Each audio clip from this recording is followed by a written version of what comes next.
Welcome. I'm Monique Beadles, and this is the True Worth podcast. Today, my guest is Mel Kettle, and Mel and I have known each other for a long time, about 15 years, I think. So wonderful to have you here today, Mel. Mel is an internationally recognised expert at fully connected leadership and communication. She has more than 2 decades of experience in strategic communication and leadership. And she has a very unique educational combination with a Masters of Business in Marketing and then a Masters of Public Health. So she's very valuable to leaders and teams who want to achieve real connection and, importantly, sustained engagement. Her clients rave about Mel's sharp insight, ability to simplify the complex, and her capacity to mobilise people and ideas so they can increase their visibility and influence. And I've certainly seen Mel mobilise plenty of people and ideas over the time that we've known each other. So, yep, that's fantastic. Mel was recognised in the Leaders Hum 2022 Power List of the top 200 biggest voices in leadership. She's the host of her own podcast, This Connected Life, and the author of 2 books, The Social Association and her newest book, Fully Connected. Now, I was lucky enough to be at Mel's book launch last week in Brisbane, which was fantastic. So welcome, Mel. Great to have you here. Thanks so much, Monique. It's so good to be here, and I'm so glad you're starting to podcast as well. You've got so Yeah, much to offer. yeah, I know. It's exciting. So thank you It for being it one is of my early exciting. guests. Yeah, yeah. I was trying to work out the other day. I couldn't remember where we met, and I know that it was at least 15 years ago. And you were one of my first clients when I Yeah, helped you with some branding and yeah, website that's and right. Yeah. all that sort of stuff. So Yeah, yeah, yeah, which I think was around 2007, 2008. I think so. Um, Yeah, and we'd yeah, known each other for at least a year before that happened. yeah, Mm, yeah. mm. So I think we met perhaps at a women's business lunch or something of that nature. Probably, But probably yeah, something like yeah. that. So Yeah. yeah, so fantastic. So your book, Fully Connected, that's been going great guns so far from what I can see. And it was fantastic to be at the launch last week. And I could tell from that at that launch event that you were just really so excited about this book. And it really means a lot to you to put it out there. It's called Fully Connected. So what does Fully Connected mean to you? What is it all about? Oh, fully connected to me is we talk a lot about connection and how people need other people to be connected to and connected with in order to be, to live their best lives. But I really believe that you can't be fully connected to someone else until you understand yourself.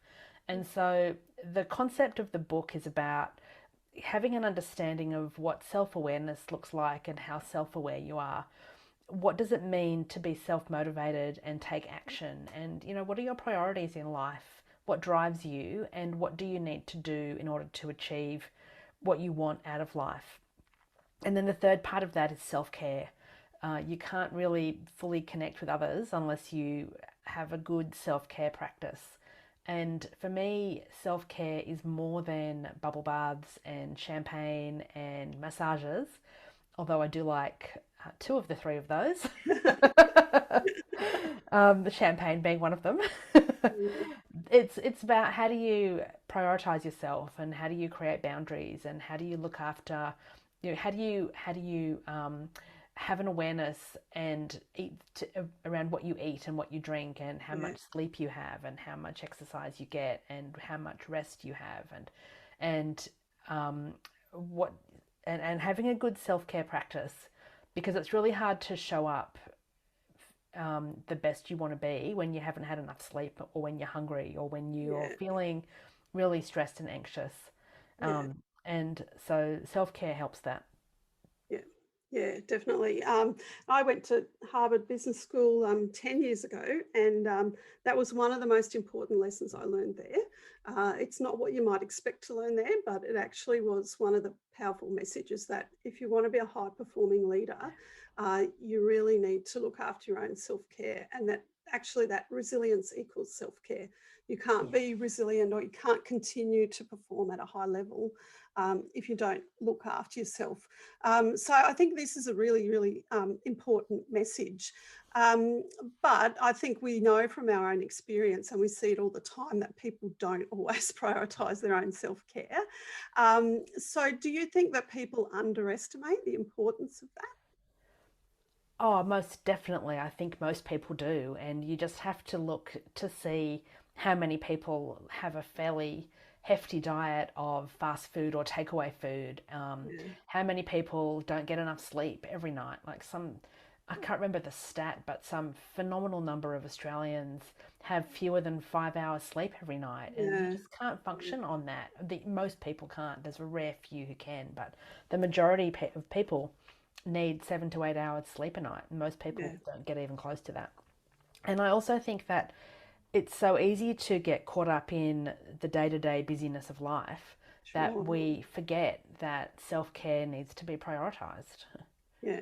And one of the things I like to say is that we recharge our phones every day. Mm. We need to be recharging our human batteries every day as well, Yes. like our physical Yes. battery and our mental battery and our emotional battery. Yeah. And you can use a phone when it's in that red zone of under 20% for a really short time, and it's the same with a human. You can only function at suboptimal levels for a really short time before everything comes crashing down in a screaming heap. Yeah. Yeah, for sure. And what are the some of the ways that you think that we can do that? How do we recharge our human batteries on a daily basis? Oh, look, I think watching what you eat, knowing what you eat, and knowing what, and even more than that, it's knowing what gives you energy and knowing what Mm. takes your energy. Yeah. So some of the things that both give and take energy are what you eat, how much you sleep, how much caffeine or alcohol you might consume over a day, how much water you might consume, how much you move or exercise. And exercise and movement are different. There's Mm. exercise, Mm. going for a walk, going for a run, going to the gym, doing an exercise class versus getting up from your desk every 20 minutes and walking to the printer or walking to another part of your office or your home if you're working from home. Um, Making sure that you don't just become a couch potato at night on watching whatever you're watching on Netflix, but getting up every half an hour and moving. We know from research that by the time we turn 40, our muscles start to atrophy if we don't move every 40 minutes. Yeah. And that's a really scary stat and something that most people aren't very good at doing. And, I'm certainly not the poster girl for movement, No. but try. I'm Yeah. making a big effort. Yeah. And then sleep. Yeah. How do you sleep? How do you sleep at night? And also, how do you rest during the day? So, a rest during the day might look like a nap. And I love a good nap in the afternoons. Sometimes, if I had a bad sleep, I'll have a nap at 8 o'clock in the morning for 20 Yeah. minutes. But resting is also doing things that don't involve staring at a screen. Yeah. So, what do you do when you have lunch? Do you have lunch at your desk? Do you have lunch while scrolling through Instagram on your phone? Do Mm. you have lunch while watching something on TV or on Netflix? Or do you have lunch with somebody where you have a conversation or where you're sitting outside in a garden or in nature, or where you're reading a real book instead of a Yeah. book on a screen? Yeah. What is it that you can be doing to rest your brain for parts of the day, for frequent parts of the day, Mm. so that it's Mm. not overloaded? Yeah, yeah. And it's moving too, isn't it, between different states. So sitting at the screen or sitting, outside on the veranda is quite different.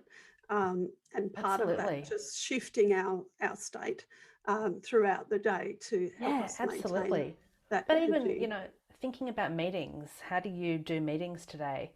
With so many people working in a hybrid workforce or working remotely, so many meetings are through Zoom. Yeah, Could you do a walking meeting or a phone meeting where, if you don't need to be at your desk to take notes, can you walk around your house or your office or go for a walk outside? yeah, I catch up with a girlfriend once a month for a walking conversation, and yeah, she lives in Brisbane. I live on the Sunshine Coast, and we both, have an hour on the phone and we go for a walk. So outside in nature, yeah, yeah, and she's normally walking her dogs, and I'm normally just walking around the beach, yeah, and we talked about what we can see as well as everything else that we want to catch up on. Mm, And so mm. how can you incorporate that into your day? Yeah, yeah. Yeah, that's great. The subtitle of your book is How Great Leaders Prioritize Themselves, Reclaim Their Energy, and Find Joy. So, we've talked already a bit about how prioritizing yourself is really important, and you've emphasized that aspect of energy. What about joy? How can we find joy in our work? What's your perspective on that? Oh, joy at work. The concept of joy at work can be really tricky if you hate everything about your job. Um, Sure, sure. and I've certainly had jobs that I've just walked away from and gone, what was I thinking saying yes to that? Yeah, But, I think there's a lot of different ways we can find joy at work. And the number one way that I think you can is by doing a job or doing things where you have a sense of achievement. And yeah, so there's research that shows when you complete things or achieve things, you feel a sense of satisfaction and purpose. And when you feel that you are achieving a purpose, that brings joy. yeah, You might not call it joy, but that's one of the emotions that you'll be feeling. yeah, And so think about what is it that you do at work? Does your work align with your personal values? Do you have a job where you celebrate frequently, or do yeah, you only celebrate the really big milestones? And if you only celebrate the big milestones that might only happen every 6 to 12 months or even less frequently, yeah, what can you do to celebrate daily or weekly? yeah, Can you celebrate the fact that you've made it to Friday every yeah, Friday? yeah, There's a yeah, reason for the hashtag Friday yes. because people celebrate that. So think about what you can do to get that sense of achievement. I think another way that you can find joy at work is to have a work bestie. Do you Yeah, have a friend at work? Do you mm, have any friends at work, or are they just colleagues? I look at one of my friends who, for years, didn't ever have, he had colleagues at work, yeah, but not people who he would speak to outside of the workplace. yeah, Now he has a new job in a completely different area to what he used to work, and he has a work bestie.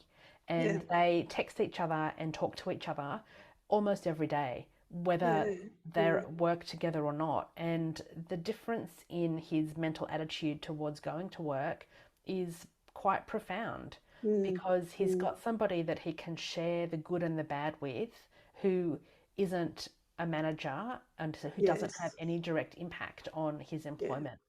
So I think that's really important. And I think the other way that you can find joy at work is to have fun at work. Do yeah, things that make people laugh or, you know, have activities in your weekly or daily, you know, schedule of events and things that happen in the workforce that are fun that you yeah, can do either individually or together. yeah, yeah. Yeah, it's so important, isn't it? I think particularly celebrating small wins, like not waiting till Mm. something really momentous before you recognize that, or as you Yeah. say, have some fun and celebrate together with your colleagues. Just the fact that you've done a good job, put in the Yeah, effort, just take that time to reward each other. It's really important, isn't it? it is. And I think Yeah, as you become more senior in an organization, or if you're a business owner, it can be really difficult to carve out the time to celebrate. yeah, One of the things that I used to always do whenever I got a new client was buy a new cookbook. I yeah, love to yeah, cook, and that was just a great little way of me celebrating that I had just won this new client. yeah, And it cost me, $30 or $40, sometimes a bit less, sometimes a bit more, but it was just it was a way that I rewarded myself yeah, for that. yeah. And so, work out what is it that you can do to reward yourself and celebrate when something good happens. Mm, And mm, don't just make it the big thing, but, mm, make it a small mm. thing.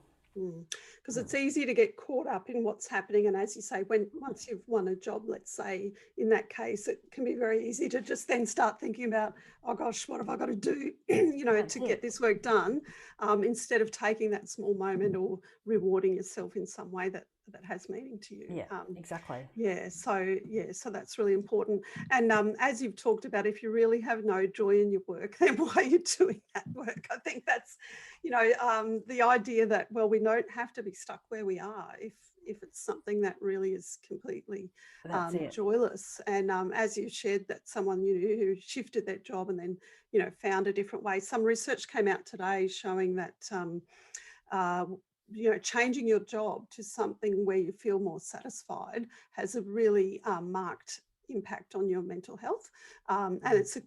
it can be equivalent to the impact of getting married, like as a happy, momentous life occasion, in terms of the positive impact it has on people's mental health, to shift Wow. into a job where they feel more that their skills are being used, and as we could say that they find more joy in that work. So I think not being stuck somewhere that you're really not happy is important too, isn't it? And sometimes Mm. it's hard to make that decision, but it might really be worth it if it's something I that you. yeah, I look back to one of the jobs that I had that did not bring much joy at all. And I just took joy from the fact that they were paying me an enormous amount of money Yeah, and I could watch my bank account go up and up and yeah, up. yeah, And I knew that I was only doing this job for a finite amount of time. And yeah, so I took joy in counting down the days yeah, and and watching my bank balance go up. yeah, And the main reason I took this job was because of the money, because I'd been studying full time, hadn't earned very much, mortgage needed to be paid, and there wasn't much money in the buffer account. yeah, And so there's times when you need to take jobs that are a bit soul sure, destroying. And yeah, this was one of them for me, but the end definitely justified the means. yeah, And I yeah, learned a lot from that. yeah, And, I met some great people and I did some great work. And while there were a lot of things I didn't love about it, I looked for the bits that I did and I focused on those. And I yeah, think that's something that's really important. If you are unhappy, deeply unhappy, or just not finding any joy at work, have a look around you to find out what you can find that's good. And maybe it's a short commute, or maybe it's what you're getting paid, or maybe it's yeah, one yeah, good person in the workplace that you're friends with. yeah, Because there will be something. You might have yeah, to look a little bit harder to find it, but there will be something. There's yeah. something in every workplace. Yeah, yeah. So making that effort to find out what that is, and to again to be mindful about observing that and celebrating that, I think is it's Yeah. important, isn't it? You've shared just now about how a job that you had in the past that you knew you weren't going to stay in, and when you had your book launch last week, you also talked a little bit about your career trajectory and the journey that has brought you to writing this book and Hmm. why it's so important to you. So you're happy to share with us whether there's times across that career where you feel that you've been really underestimated? Oh, yes. For most of it, I think. Um, I look a lot younger than I am, and when I was Mm, in my late 20s and early 30s, I looked like a teenager, yeah, and I had some really big jobs and big responsibilities, and I'd walk into meetings that would be pretty, and probably up until I was about 40, I'd walk into meetings that would be full of men, and I'd yeah, look a lot younger than I was, and I'd just get brushed aside as not the tea lady, but the admin yeah, support yeah, person, and then I'd lead the meeting, and I just would watch faces change. yeah, And so, and like you, I worked in a lot of male dominated yeah, industries. And when I first started consulting, the majority of my clients were in construction, engineering, mm, typically male sectors. I, and I was always underestimated, as were the majority of the other women who I worked yeah, with. yeah, And it's interesting to look back and to see the people's surprises. People's great grammar. People surprised when I did something that they weren't expecting. yeah, yeah. Mm. Yeah, and it's interesting, isn't it? Because I think quite often in those cases, it's simply because they had set their own limitations on you. Like Absolutely. they had cast their own perspective Yeah. across whatever you were doing, and they couldn't see what else you knew very well that you already had in mind. Yeah, Um, that's it. yeah, And I yeah, think the other ways that I've been underestimated, like I've always been very confident, and that often gets underestimated mm, because a lot of women, especially, are not. yeah, And particularly young women. Like I was always very confident in my 20s and 30s. Um, and I always knew what I wanted. And I remember when I was in high school, I desperately wanted to be a Rotary Exchange student, oh and I yeah, yeah, applied and didn't get it. They gave the club where my father was a member selected someone else. I can't tell you how gutted I was. yeah, I thought I was a shoe-in given Dad was a yeah, member and how many yeah, students we'd hosted, but no, some dude got it. yeah, So at the last minute, he decided he didn't want to go. right, And yeah, so, about a week before they had the district selection, I got a call saying the person we chose has decided to go straight to university. We have a yeah, slot. Would you like it?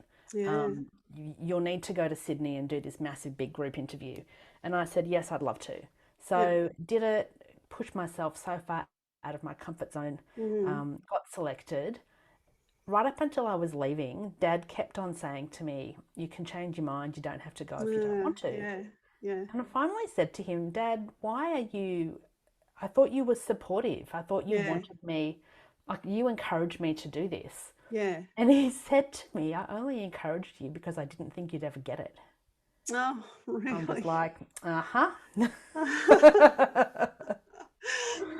So Yeah, that just put the fire in my belly. yeah, for sure. Yeah. Yeah, and I think that's true is that often when we're underestimated, it can give us some determination to Mm, actually want to prove wrong the naysayers. yeah, Yeah, so yeah.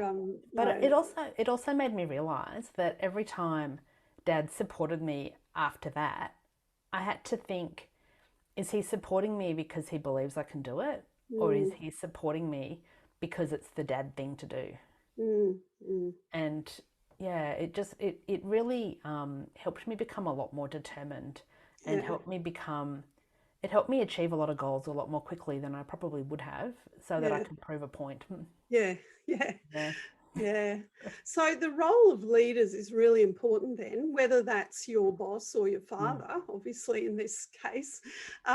So what can leaders do, or what's their role as you see it to, particularly within their own organisations, enable that fully connected environment? Yeah, I think this is true both whether it's whether your organization is a workplace or whether your organization is your family. Yeah, I yeah, think the first thing that leaders need to do is they need to lead themselves first, yeah, and they need to lead by a positive example. And in the workplace, that can be having boundaries around what the working day looks like. How many hours do you work a day? Where mm, do you do that work? How can you how do you how do you plan? Um, how do you celebrate wins? How do you manage your day so that you're not in back-to-back meetings with no time to go to the toilet, but you mm, you know give yourself time in between meetings to have a quick break and to get some food and to go for a quick walk around the block to clear your head? How do how do you do all that so that you yeah, can bring the right energy so that your staff and colleagues can see that, okay, this person who's the leader of the organization or in the senior exec team, they are doing all of these things that I would like to do. And so their actions and behaviors are giving me permission to do the same. yeah, yeah, I did a webinar the other day for a client, and one of the pieces, and it was based on the book, and it was about how do you become a fully connected leader and what does that look like. yeah, And the client afterwards said to me, two of the people on the webinar came up to me afterwards and said, thank you so much. I thought this was an organizational culture where we just had to get everything done no matter what the personal mm, cost. mm, And I see now that maybe it's not. yeah, yeah. And I thought, good, Mm, that's good. That's good. good. Positive outcome. Yeah, Yeah, yeah. yeah. Long Yeah. way to go in this particular organisation, Yeah. according to this Yeah. client, but his his division is starting, to Mm, look after mm, themselves as individuals. mm, Because then mm. when you look after yourself as an individual, you bring the right energy and that energizes others in the way Yeah. that you want them to be energized. Yeah, but it sends the message too, doesn't it, about what is acceptable and not acceptable within that culture. So if others are, does what do what you do, not what you say, right? Yeah, So exactly. if they're saying that you need to look after yourself, but then the leader isn't in fact doing that, and people can observe that they are like working long hours, or that they're tired, or that they're stressed, That's it. then of course it does send that message that oh, well, we're just here to work at any cost, and it doesn't really give that example of self care from the leader's perspective. Yeah, Exactly. yeah. Yeah, So that's really exactly. important. Anything else that leaders need to consider? You think in terms of nurturing that connection, particularly in their own teams? Oh, look, I think the most important things leaders can do is ask questions, Yeah, really listen to understand and observe. And I think that's something that has been more difficult to do over the last couple of years because of people working remotely. yeah, You can still ask questions and you can still listen, but the observation piece is a bit more difficult because you're not seeing people as you used to. Um, and I think when you ask, listen, and observe, people feel valued yeah, and people feel noticed. And that can't be underestimated when it comes to yeah, having an engaged workforce or a culture of belonging at work. yeah, And then I yeah, think the other thing that you need to consider if you want to nurture connection is you need to show kindness yeah, and you need to demonstrate your personal vulnerabilities and have empathy yeah. and, and be authentic. And the more fully connected you are, the more you can do all of those things because you've Mm, got the right foundations for yourself. mm, mm. Yeah, fantastic. I talk a lot about creativity and how important that is, especially in terms of creating your own unique contribution in whatever it is that you do. So I'd love to hear from you. How do you nurture your creativity in your daily life? We moved to the beach last year and I go to the Ah, beach every day. yeah, So I spend yeah, time in nature every day. And if I can't get to the beach, then I'll just sit on my back deck amongst the plants yeah, and the trees and listen to the birds. I can hear the surf at night. And yeah. so that's one of the things that I do. I like to go for walks. I've been a bit remiss with this, but walking without having anything plugged in, just walking on Yes, my yeah, own, um, you know, just looking at what's around me, listening to the sounds around me, letting my mind just wander and have whatever thoughts it wants pop in. yeah, That's probably the main thing I do. But the other thing I do is I read fiction every day. Like yes, I yeah, love reading fiction. I used to think that fiction was not as important as non-fiction, and mm, I struggle to read a lot of non-fiction for mm, pleasure. And then I read an article that said reading fiction is far better for your creativity and curiosity than reading non-fiction. yeah, And yeah, I thought, excellent. yeah. Break out all the fiction novels.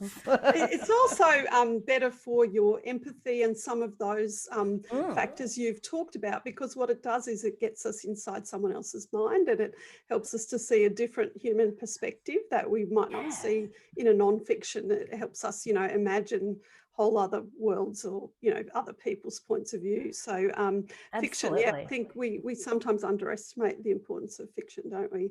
Um, Absolutely. And, yeah, there's been so many books lately that have been made into movies or TV shows. And yeah, when I read a book, I'll, you know, you picture the characters in your mind. And yeah, so when they yeah, then make the movie or the TV series based on the book, if the characters look different to how you've envisaged them, how disappointed are you? yeah, yeah, yeah. And That's right. and the Yeah, same in reverse. We were talking about Harry Potter recently, you yeah, and I, and yeah. I saw the first Harry Potter movie before I read any of the books. Saw Mm, the movie, loved the movie. Then I started to read the books, and so I can envisage all the characters as they were in that first movie. yes, So I know the actors, and so when I see what they get up to in the book, I've got that recollection of what they look like. And yes, so yeah, But then there's parts of the book that didn't make it into the movie, so I can embellish on what they might be. Yeah, yeah, Yeah, yeah, yeah, yeah. That's always interesting, that book first or movie first thing, isn't it? Because they're yeah, never going to be the same. But yeah, if you just read the book first, or if there isn't a movie, then of course your own mind creates all those things, what they look like, the scenery, all of that sort of thing. So absolutely. Yeah. yeah, it's a great thing to do. So Mel, you obviously have a lot of joy in your own work, which is wonderful. And as you said, you've made a few life changes as well, like moving to the coast and being near the beach, and that's been fantastic. Um, when you look back now, what's been one of the most satisfying things in terms of your professional career so far? Because you still have a long way to go. I do. Well, I've been in business 16 years this year, and I can't Yep, quite believe that it's been that long. So I think I've worked for myself for longer than I was an employee. yep, And that is a little bit mind boggling to me. Um, Obviously, I've had huge satisfaction from writing both of my books. My second book, in particular, was far more a labour of love and has so mm, much of my heart and soul poured into it compared to my first book, which was a very different book. yeah, Um, I reckon there'd be two, but also, seeing the benefit of the work I do with my clients and yeah, watching them yeah, achieve their goals and watching them um, change and grow and achieve their dreams is hugely satisfying. To think that I yeah, played a small part in that. One of yeah, my clients rang me last year and said, and I hadn't spoken to her for a while, hadn't done work with her for about 18 months, and and she was an association CEO, mm, and she said to me, I'm just calling everybody we've worked with over the last few years. When I became CEO of this organisation, we were a long way in debt. And I mm, presented to my board last night at our AGM, and we now are more in the black than we had as debt. And mm, so I'm just calling to say thank you so much for the work that you did. This is mm, how it helped. And mm. she said three things that I did with her and her team that helped them on their turnaround. Yeah, And yeah, that I was overwhelmed by yeah, that yeah, because I knew what I had done with them had made a difference, but I didn't mm, fully appreciate how that impacted the entire organization. mm, Mm. mm, mm. And it's fantastic to get that feedback a bit down the track, isn't it? Because sometimes we work with people and then we don't Mm. quite know how it all panned out. So that was really good of them to get in touch with you Oh, and it really to let was. you know that. Yeah. And the other thing that I'm finding just, again, quite overwhelming is the number of people who are phoning me or emailing me to tell me how much my new book has resonated with them Mm, and mm. how it's just making them think differently about Yeah, things in their life that might not be working as well as they want to. And yeah, so to see that I'm having that level of influence on people is really humbling. yeah, And yeah, it's what I had hoped, but I don't think I fully believed it would happen until yeah, it actually yeah. started happening. Yeah, so it's very satisfying, isn't it? Yeah, it is. To know Yeah, that you've made a difference to mm, people on quite a personal level in a lot of absolutely. cases. So And yeah, that it's made such a difference that they're compelled to actually tell me, yes, as yeah, opposed to yeah, just forgetting about it. And some mm, of the people mm, who've contacted me, I don't know them. mm, So, yep, yep, they've just bought my book, don't know how they heard about it, but they yep, have. And yeah, that, I kind of expect some of my friends to say good things, but not yeah, people I've never met. yeah, yeah, yeah. It's fantastic. Mm. So then, what advice would you offer to people who are perhaps, thinking about their next career steps or perhaps considering a bit of a change or a shift? What sort of things do you think that they need to consider? There's a lot of things that you need to think about. I think first and foremost, you need to think about what you want from life. Why do you want it? And what do you need to do to get it? And then once you've worked out what you need to do, plan backwards and see, like, sort of reverse engineer it and make a plan to make it happen. So, for example, um, when we wanted to move to the beach, we had been talking about it for a really long time. We knew we wanted to do something a bit different. Um, we knew that it couldn't happen until my stepson finished high school. Mm. And so we put tenuous plans in place. Like we talked about different options. We had a few different options, none of them panned out. And then when we were on holidays in 2020, at the beach, I said to Sean, my husband, okay, it's time. I'm ready to move to the beach. Let's make it happen. We came up to the coast a few weeks after that holiday and bought the first house we saw. And a lot of people were really shocked by the speed of that decision, but Mm. we'd been talking about it for 10 years. Yeah, And yeah. so when the time was right, we were ready to act. Our bank manager was less than impressed with us. And our Because friend who was they selling our hadn't house been was thinking less than about it impressed for with 10 us years. because we hadn't thought about any of those things. So that all happened very quickly. But, Yeah, you know, we knew what we wanted. And when the time was right, we were ready. yeah, And we didn't yeah, faff around and think, do we, don't we? We just took yeah. it, you know, You took a knew, very you knew that it calculated was, risk. Yeah, yeah, yeah. yeah. Yeah, and it's paid off, hasn't it? I mean, you Oh, have it made that absolutely decision has. then. I Yeah, can't even remember what it was like to live in Brisbane. yeah, Within about a week, I'd forgotten what it was like to live in yeah, Brisbane yeah, because it's just so different here.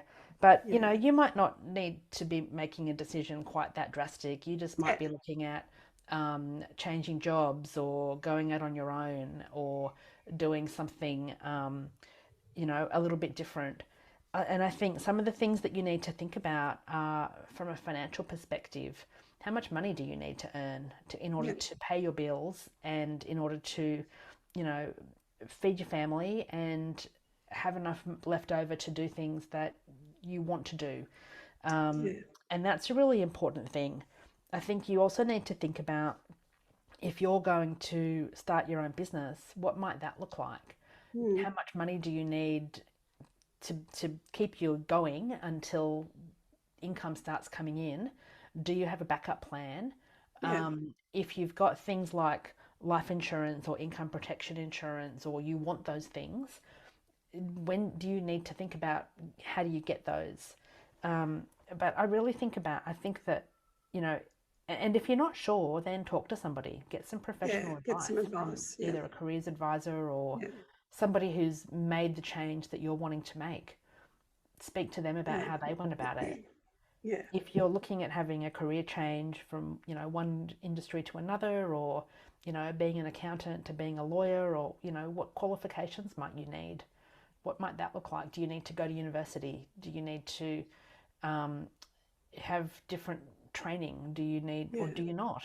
yeah, You know, yeah, and then who do you need to consider? Do you need to consider kids or parents or partners, and have conversations with them, and yeah, not necessarily to get their permission, but to get their ideas. And, you know, if it's your partner, it's really hard to make a big change if your partner doesn't support you. yeah, I'm for sure, really for sure. grateful that mine has supported me in every big thing, weird idea that I've had, Yeah, and I've supported him in all of yeah, his. And so, yeah, you know, we've got that makes it a lot easier to make seemingly big changes and big yeah. decisions. Yeah. Yeah, yeah, definitely. We can't do these things alone, can we? Like, we need that support of whoever it is that we have in our lives, and that's really important. Exactly. And whether Yeah, it's a partner or a trusted friend or, yeah, you know, yeah, it's yeah, really hard to do big things on your own. yeah, yeah. Fantastic. True worth is all about being seen and valued for who we truly are. So, from your perspective, Mel, how do you embrace your own true worth?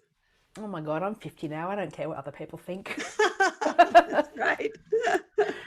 I feel like when I turned 40, my care factor for other people's opinions that didn't matter to me, like other Yeah, people who didn't matter to me, I yeah, just stopped caring. I just started yeah, to run my own race a whole lot more. And yeah, then I turned 50 a couple of years ago, and that feeling just exponentially increased. yeah, Having said that, I do, you know, there are people in my world whose opinions do matter to me yeah, and whose advice I do value, but yeah, I'm much more conscious now of what I have control over in my life and what I don't have control over. And as I've gotten older, I've realised that I have no control over what other people think, feel, say, and do, Yeah. especially if it's about me. And so I just need to let them get over themselves. Yeah. Yeah. Um, and the other thing I do, I challenge myself most days in some Yeah. capacity, Yeah. whether it's through my business or doing scary things or making decisions Yeah. that might cause a bit of angst, or Mm. just trying something new that I haven't done before. I Yeah. think that helps keep things a bit fresh. Yeah. Yeah. Fantastic. Excellent, Mel. This has been a great conversation. Thank you so much for coming and sharing what you have to say today. Now, I'm sure that a lot of people listening would love to get a copy of your book. So where can they find that? The easiest place, well, it depends. In Australia, you can buy it from me directly from my website, melkettle.com, and I sign all the books that go out from that site. Or if you're overseas, you could buy it from Amazon or Barnes& and Noble or Booktopia. There's links to all of those on my website as well, Yeah. melkettle.com. Fantastic. Thank you for that. And we will put all that information in our notes on this episode as well. So thanks so much, Mel, for being here today. And, for those listening, if this conversation has sparked your interest, I'd love to invite you to join us in the True Worth community to share ideas, insights and inspiration. And you can find us at trueworth.mn.co. Thanks very much. Thanks so much, Monique.